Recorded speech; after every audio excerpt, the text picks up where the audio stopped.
ദുൽഖർ സൽമാനെ നായകനാക്കി നഹാ സിതാജ് സംവിധാനം ചെയ്യുന്ന അയാം ഗെയിമിൽ വീണ്ടും പ്രതീക്ഷ കൂട്ടിക്കൊണ്ട് പുതിയ അപ്ഡേറ്റുകൾ പുറത്തു വന്നിരിക്കുകയാണ്. ചിത്രീകരണം 50ാം ദിവസത്തിലേക്ക് കടക്കുന്ന സിനിമയ്ക്ക് ആനിമൽ എന്ന ചിത്രത്തിലൂടെ മികച്ച സൗണ്ട് ഡിസൈനിങ്ങിന് ദേശീയ അവാർഡ് സ്വന്തമാക്കിയ സച്ചിൻ സുധാകരൻ, ഹരിഹരൻ മുരളീധരൻ കൂട്ടുകെട്ടാണ് സൗണ്ട് ഡിസൈനിങ് നിർവഹിക്കുന്നത്. സിനിമയുടെ അനൗൺസ്മെന്റ് പോസ്റ്ററിലൂടെ തന്നെ അണിയറ പ്രവർത്തകർ ഇത് വെളിപ്പെടുത്തിയിരുന്നെങ്കിലും കഴിഞ്ഞ ദിവസം നാഷണൽ അവാർഡ് ലഭിച്ചതോടെയാണ് ഇരുവരുടെയും കീഴിലുള്ള സിംഗ് സിനിമാസ് ചർച്ചാ വിഷയമായി മാറിയത്. ഇതോടെ ഇവരുടെ അടുത്ത ചിത്രമെന്ന നിലയിൽ അയാം ഗെയിമും വാർത്തകളിൽ ഇടം നേടിയിരിക്കുകയാണ്.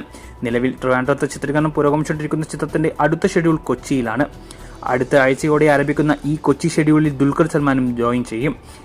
ഇതിനോടകം 50ാം ദിവസം ഷൂട്ട് ചെയ്ത സിനിമയിൽ നായകനായ ദുൽഖറിന്റെ ഒരു ഷോട്ട് പോലുമില്ല. ഇനി ദുൽഖർ ചിത്രത്തിൽ ജോയിൻ ചെയ്യുന്നതോടെ സിനിമയുടെ കൂടുതൽ അപ്ഡേറ്റുകളും ലൊക്കേഷൻ ഷെഡ്യൂളുമെല്ലാം പുറത്തു വരുമെന്നാണ് പ്രതീക്ഷ.